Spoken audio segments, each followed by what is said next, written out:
বলিউডের জনপ্রিয় action crime franchise ডনের তৃতীয় কিস্তি ডন 3 নিয়ে বড়সড় আপডেট সামনে এলো। সিনেমাটির মুখ্য চরিত্রে থাকার কথা ছিল রণবীর সিং এর, তবে নানা কারণে তিনি শেষ পর্যন্ত সরে দাঁড়িয়েছেন। এমন পরিস্থিতিতে নতুন করে জল্পনা শুরু হয়েছে ডন ফ্র্যাঞ্চাইজিতে শাহরুখ খান আবারও ফিরতে যাচ্ছেন। ভারতীয় সংবাদ মাধ্যমের প্রতিবেদন অনুযায়ী শাহরুখ খান ডন 3-তে ফিরতে রাজি হতে পারেন, তবে একটি বিশেষ শর্তে।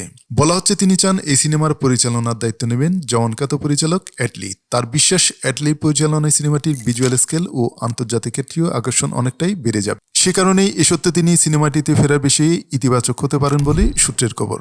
ডন ও ডন 2-তে শাহরুখের অভিনয় দর্শক মহলে ব্যাপক প্রশংসা কুড়িয়েছিল।